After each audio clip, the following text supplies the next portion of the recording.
bonsai Indonesia. Jumpa lagi dengan saya Rudi Julianto dalam channel YouTube Pokop Art. Kali ini saya berada di kebun bonsai indah Denpasar, Tanur, Bali. Saya sedang berhadapan dengan bahan bonsai yang kebetulan ini pohon santigi. Dia memang dari bahan didapat sekalian diambil dengan batunya. Cuman posisi awal pohon ini tidak berdiri begini batunya, tetapi tidur. Nah, ini seperti gambar yang berikut ini awalnya.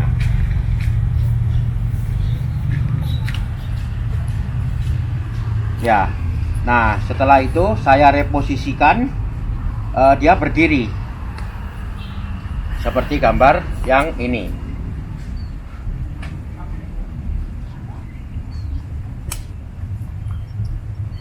Oke.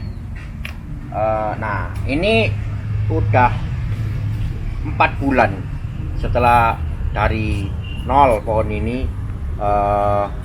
didapat dari alam.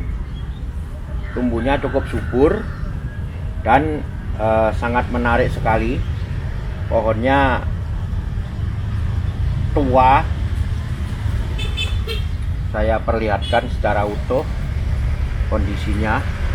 Nah, ini sebenarnya yang bagian yang tertanam. Karena saya berdirikan, maka ini jadi punggung.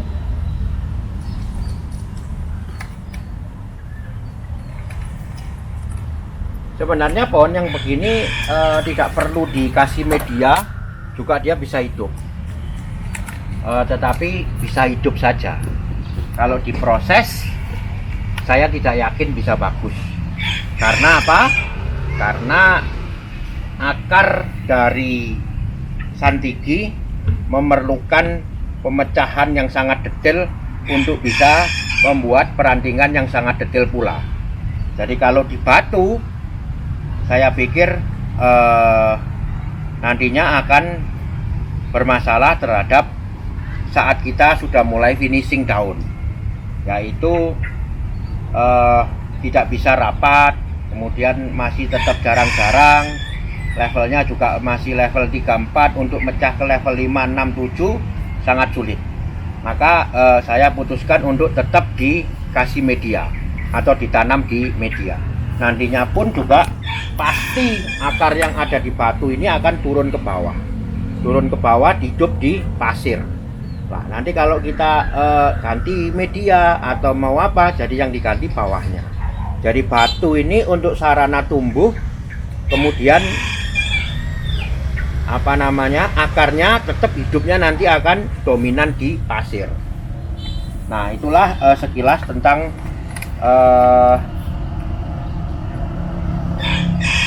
teknik atau cara mengatasi bahan santigi yang didapat di atas batu. Nah, ini pasti multitrang berbatang banyak, tetapi satu pohon. Jadi kita bisa menunjukkan bahwa pohon yang ini berhubungan dengan pohon yang ini. Pohon yang ini bisa dilihat berhubungan dengan pohon yang ini dan seterusnya, connecting. Jadi ini berasal dari satu pohon yang hidup di atas batu, kemudian bercabang-cabang kemana-mana sehingga dia berhubungan satu sama lain. Ya, ini meskipun kecil bisa dilihat ini ada jalur hubungan. Nah, hubungan-hubungan inilah nanti yang harus kita perlihatkan agar memang terlihat bahwa ini satu pohon yang hidup di atas batu. Karena ini multitrang, maka saya harus memilih pohon utama seperti biasa. Pohon pemimpin dari kelompok ini, mana yang bisa saya jadikan pemimpin. Sebenarnya ini sudah saya posisikan dari awal untuk kurang lebih 80% posisinya akan seperti ini. Mungkin tinggal miring-miringin dikit atau maju-majuin dikit. Tetapi dari awal saya sudah sedikit bisa memperkirakan bahwa pohon ini akan berposisi seperti ini. Dalam posisi seperti ini, maka jelas batang yang paling tinggi dan paling gede adalah yang ini. Inilah nantinya yang akan jadi pohon pemimpin ya. Kemudian yang lain nanti mengikuti. Nah, prinsip multitrang adalah jelas bahwa tentukan dulu pohon pemimpin. Pohon pemimpin itu harus yang lebih besar dari pohon yang lain dan letaknya bisa paling tinggi dari pohon yang lain. Karena apa? Karena di situ nanti akan tersusun mahkota utama. Mahkota utama ini seperti, kalau di kapal itu seperti kemudinya. Jadi mahkota utama ini bentuknya bagaimana, menghadapnya kemana, maka yang lain mengikuti. Jadi ini pohon utama ini kenapa kok harus ditentukan? Karena inilah kemudinya, inilah pemimpinnya, inilah contoh buat pohon yang lain untuk menata. Ya, oke. Saya lanjutkan prosesnya dengan proses pemilihan. Ini kalau nggak dipilih, kita nggak akan lihat atau nggak akan tahu gerakan-gerakan batangnya bagaimana. Nanti kalau saya sudah buka, sudah pilih, nanti bisa terlihat mana yang menjadi harus menjadi susunan mahkota, mana yang harus menjadi cabang pengikut atau ranting pengikut dan lain-lain. Nanti kita semua bisa tahu. Yang jelas pada bahan seperti ini kita harus benar-benar pinter untuk memanfaatkan atau mengoptimalkan segala kondisinya ya. Jadi tidak ada yang mulus dari alam, pasti ada kelemahan dan ada kelebihan. Nah, itulah yang tugas kita untuk memilah-milah. Kalau yang merupakan kelemahan kemudian kita eliminir, kalau yang merupakan kelebihan kita bisa explore atau expose ya. Oke, saya mulai dengan pemilihan dulu. Nanti kalau sudah selesai saya pilih, saya akan analisa lagi menurut gerak batang yang terlihat.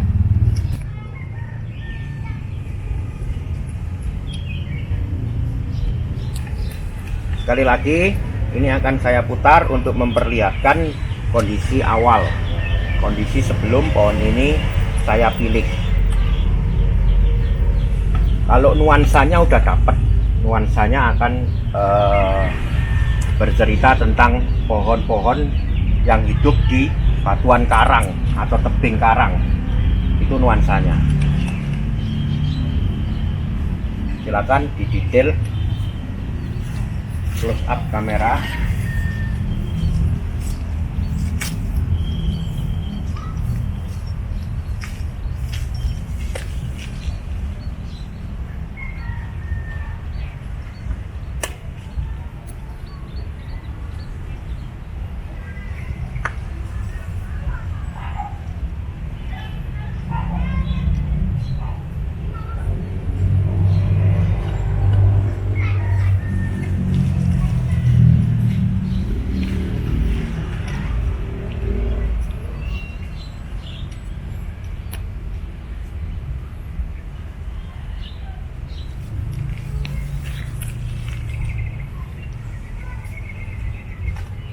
Ini dari rongga sini mungkin bisa dilihat ya.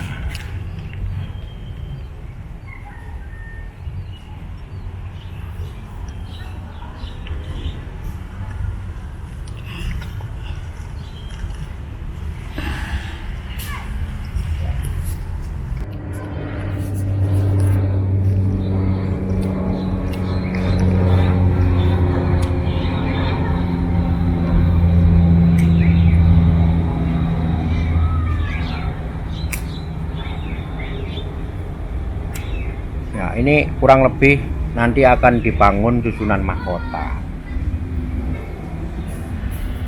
Tentunya tidak ada yang sempurna karena ini bahan dari alam. Bisa dilihat betapa carut marutnya pertumbuhan di sini. Tetapi nanti adalah tugas kita untuk membuat dia menjadi tampilan sebuah pohon tua yang bagus.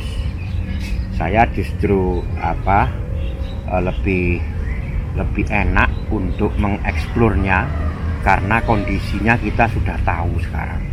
Jadi maksud saya sudah tahu, ini sudah ada. Saya tidak mereka untuk membuat badan ini dari biji misalkan, wah saya punya imajinasi seperti ini, tidak.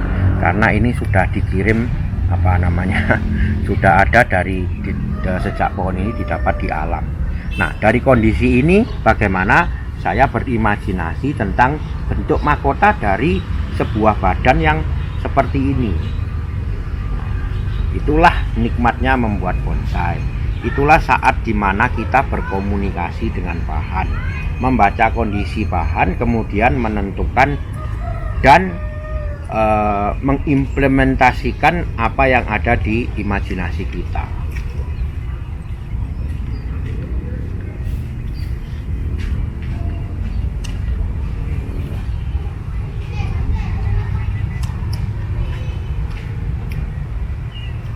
Jadi kalau untuk proses pemilihannya, semisalkan ini memang untuk dibangun mahkota, saya akan memilih dia sebanyak mungkin ranting yang bisa digunakan, karena memang butuh banyak sekali untuk sebuah struktur atau kerangka dari mahkota. Dengan memilih begini kita sudah tahu, oh ini nanti akan mahkotanya di sini, kemudian ini bisa saya panjangkan ke sini. Nah, sambil berpikir, sambil penggabungan. Nah, jadi kondisi pohon dibaca, kemudian kita berimajinasi mau bagaimana. Nah, di sini ada cabang, nanti larinya akan kira-kira kemana. Kalau mahkota di sini, cabang ini kemana. Nah, ini kita udah tahu. Ini ada cabang juga. Nah, kasus-kasus seperti ini ada cabang yang dari alam. Bukan tidak bisa besar, tetap bisa besar sama saja. Ini juga seolah-olah dia lemah, tetapi kalau memang ada tarikan, dia akan cepat sekali, dia bisa besar juga. Tentunya yang diharapkan justru maksud saya yang saya prioritaskan sebenarnya tunas-tunas baru yang kuat begini. Nah, ini ada tunas baru kuat. Nah, ini yang saya lebih suka, artinya dia bisa lebih cepat berkembang daripada yang tunas tua yang sudah dapat dari alamnya ini, atau cabang tua yang sudah didapat dari alam. Tetapi tidak menutup kemungkinan ini juga bisa akan membesar karena kita sediakan tarian-tarian untuk pertumbuhan. Ini tunas segar. Tunas segar biasanya saya prioritaskan untuk pembesaran juga lebih cepat ya. Ya, ini sudah selesai kita pilih, udah terlihat jelas gerak batangnya, dimulai dari sumber hidupnya, yaitu kumpulan akar berada di sini.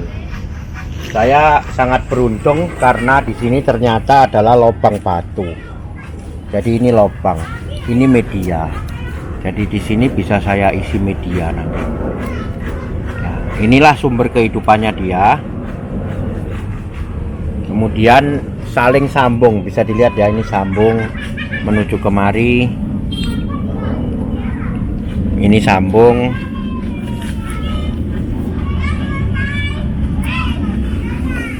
ini juga nyambung ya, nyambung semua ini pohonnya.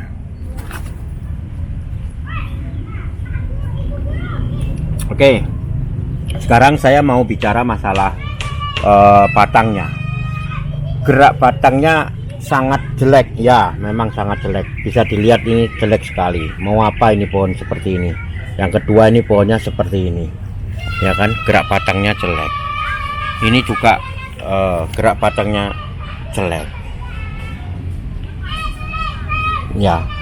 Kalau kita berpikir ke arah menjadi sebuah atau sebatang pohon, bagaimana kita membuat batang yang jelek ini menjadi sebuah pohon tua yang indah?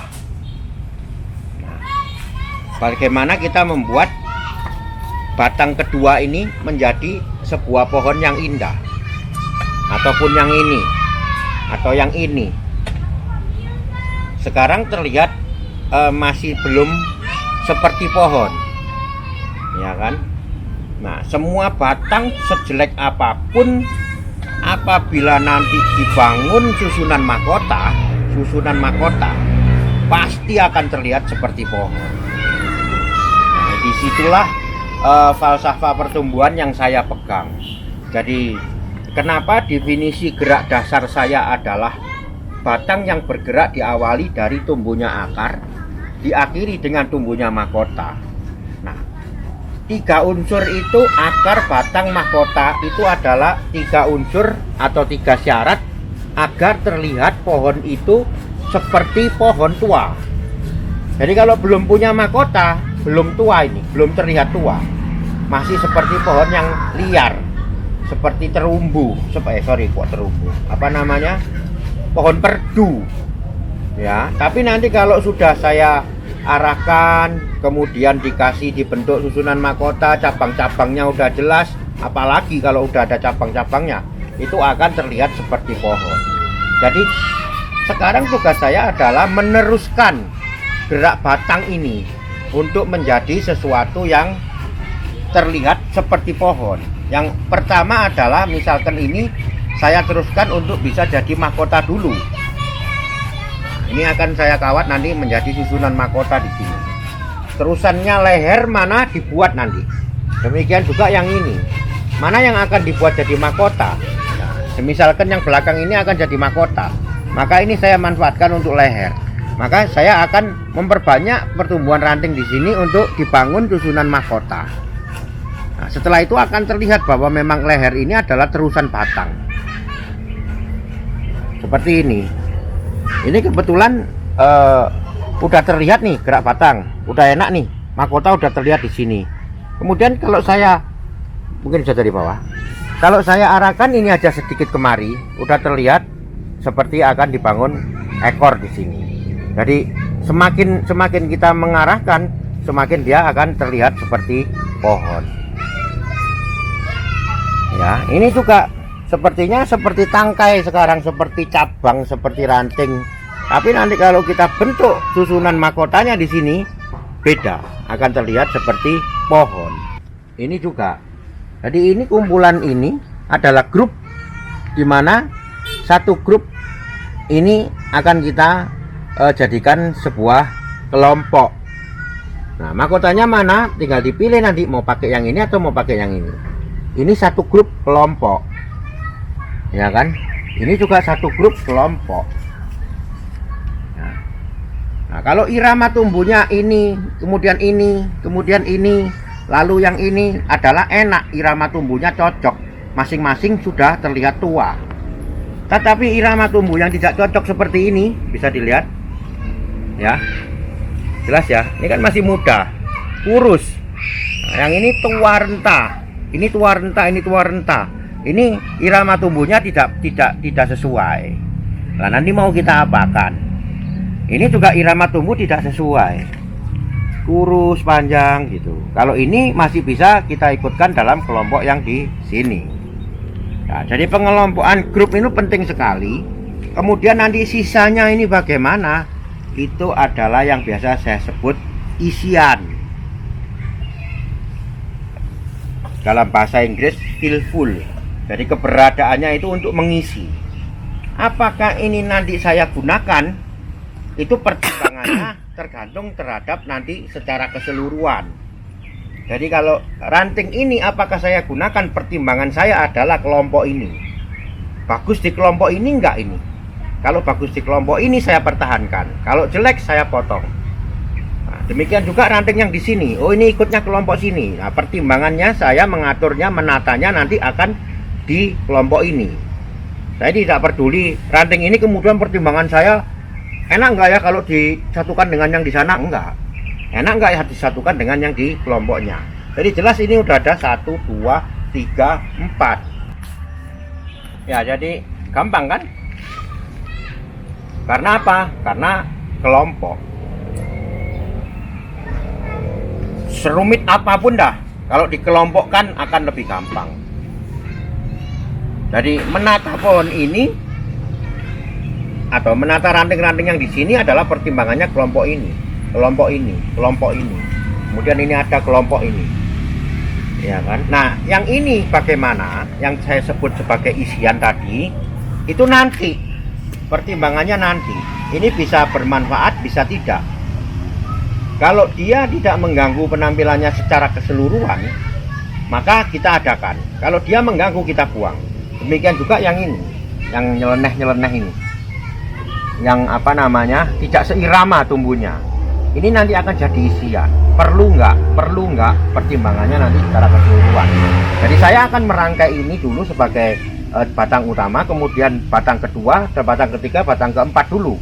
Kalau ini nanti sudah jadi, baru saya memikirkan isian. Nah, disitulah rahasia untuk membuat sebuah komposisi yang indah. Gampang, patokannya adalah grup, adalah kekuatan tumbuh, konsep tropis. Jadi kita pegang itu, kemudian kita rangkai sesuai dengan kekuatan tumbuhnya, sesuai dengan gerakannya, sesuai dengan karakternya kalau perlu. Nah, pertimbangan yang lain matahari, jangan sampai saling tindih, saling tumpang tindih untuk menghambat dapatnya sinar matahari yang di bawah. Itu aja.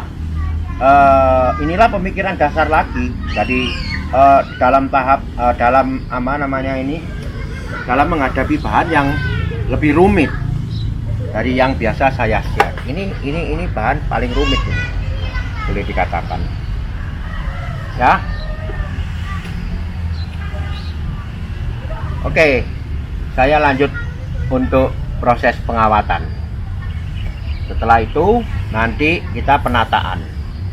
Barangkali nanti pada proses pengawatan ada yang perlu saya share, akan saya share. Kalau tidak, saya lewat terus menuju ke proses pembentukan. Tentunya nanti pembentukan pasti akan saya ulas.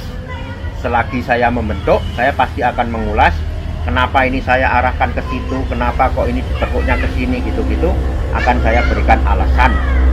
Jadi semua karya saya akan mempunyai alasan apabila ditanya.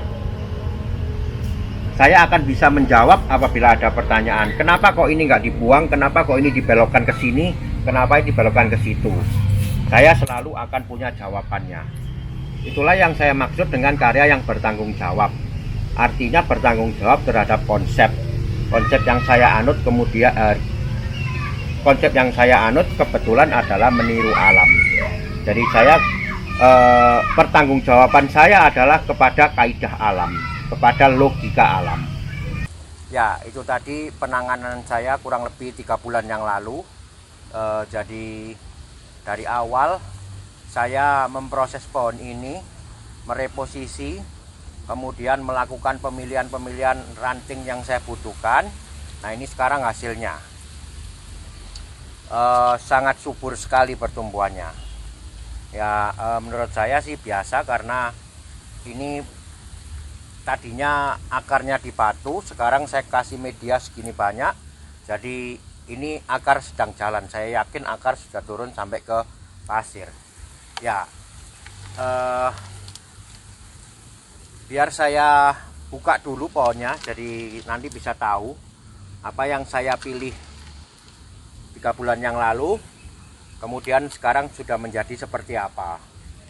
Nanti kita mudah-mudahan saya bisa mulai membuat kerangkanya untuk pohon ini.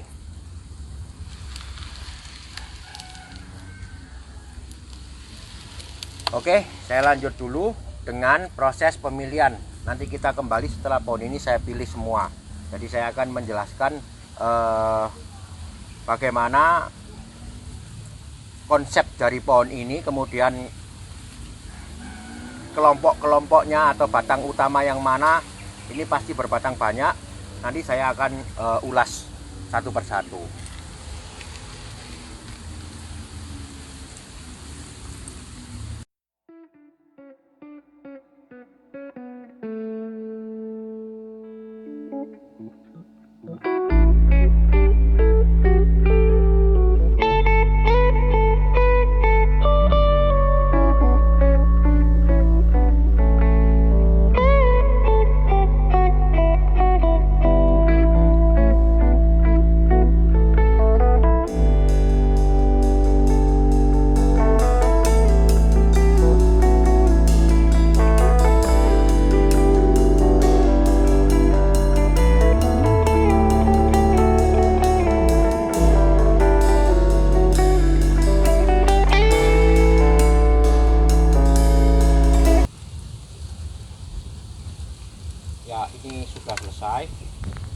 Jadi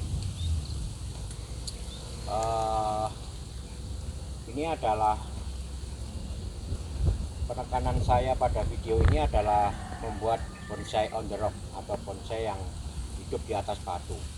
Jadi banyak sekali konsep yang bisa kita buat dalam membuat bonsai on the rock atau di atas batu. Ya, yang paling penting adalah kita bisa menunjukkan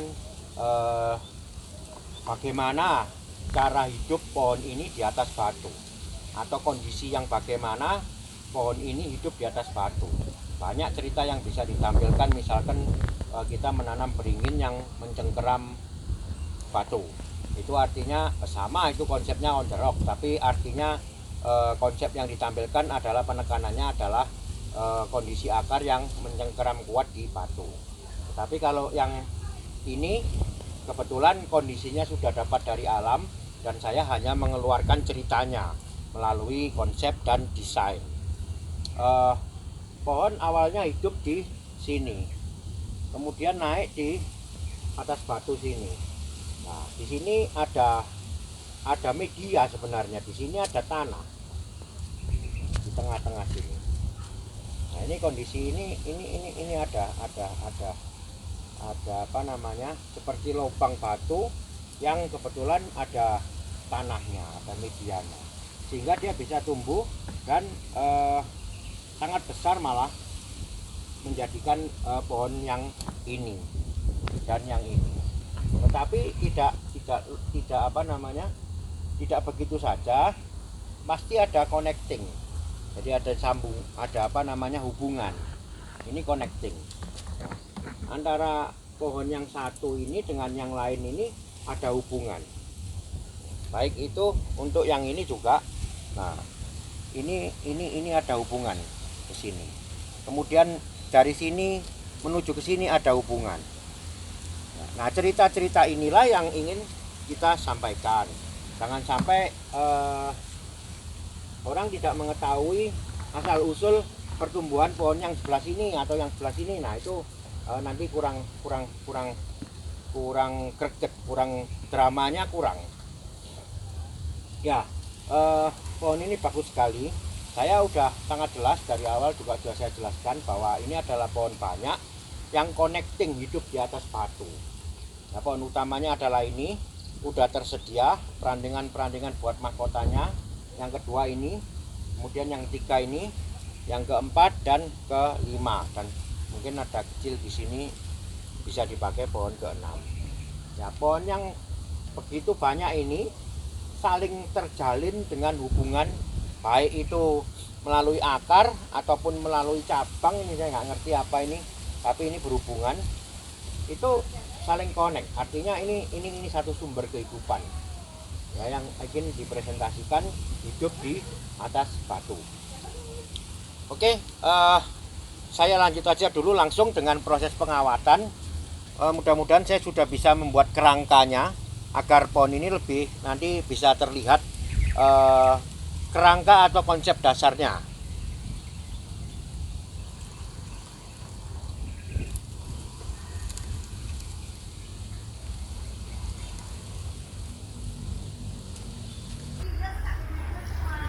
Ya, ini sudah selesai saya kawat dan arahkan.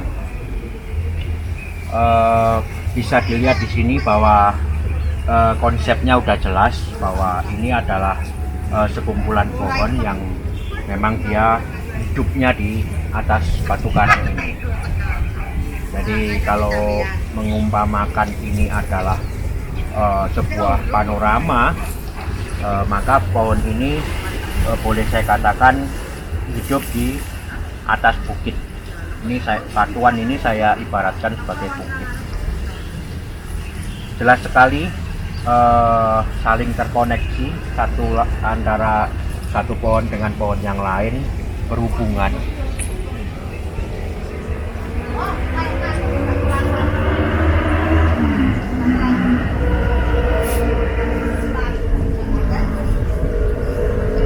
Ya, tetap dengan menggunakan konsep tropis atau memanfaatkan kekuatan tumbuh. saya memperoleh di sini ada beberapa pohon. Satu pohon utama, dua, ketiga, keempat, dan kelima ini kecil. Jadi kurang lebih ada 5 pohon yang saya rangkai menjadi sebuah kesatuan, sekumpulan pohon yang hidup di atas bukit, dengan pemimpinnya adalah pohon yang ini. Ya, bagaimanapun bentuknya atau bagaimanapun rupa bahan ini, kita tetap bisa membuat sebuah komposisi yang berirama dengan cara itu tadi, memanfaatkan kekuatan tumbuh, kemudian menyelaraskan atau menyamakan apa ini namanya arah tumbuh dan tipikal tumbuh pada masing-masing pohon. Nah, itulah membuat sebuah komposisi dengan pohon yang berbatang banyak. Ini sebenarnya adalah sebuah proyek saya.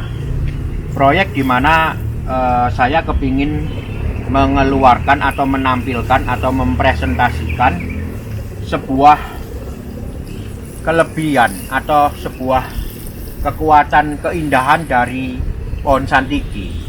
Ya, seperti kita banyak melihat pohon-pohon santiki yang udah jadi menjadi bonsai, kebanyakan yang terekspos atau tersaji adalah keindahan dari gerak batangnya yang meliuk-liuk, kemudian ketuaannya, kemudian keringannya. Nah, itu semua adalah kelebihan-kelebihan dari pohon santiki, termasuk daunnya yang bisa kecil-kecil rapat. Nah, untuk proyek kali ini saya kepingin menyajikan sebuah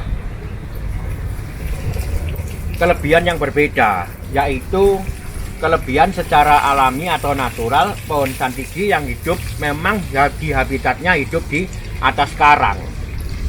Nah, inilah yang ingin saya sajikan. Saya punya beberapa proyek termasuk yang ini. Nah, ini adalah panorama santiki yang hidup di karang. Nah, ini yang kepingin saya tampilkan sebagai sesuatu yang sangat indah, yang tidak kalah indah dengan kelebihan santiki yang lain, yaitu misalkan liuk batangnya atau kesantuannya. Jadi di sini saya mencoba mempresentasikan kehidupan asli atau habitat asli dari santiki yang memang hidupnya banyak di atas karang. Oke, saya pikir cukup untuk konten kali ini. Udah cukup panjang dari awal saya mulai menata atau memilih, kemudian sampai sekarang ini baru tahap pertama mestinya. Ini baru tahap pertama, yaitu pengawatan awal, masih dalam tahap pengarahan. Oke, sekian dulu video dari saya.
Terima kasih telah menyimak. Tetap ikuti terus video-video saya yang akan sharing tentang info, teknik, dan cara saya membuat bonsai. Tetap semangat. Mari kita berkarya, karya bonsai Indonesia, bonsai tropis, konsepnya pokok. Salam pokok.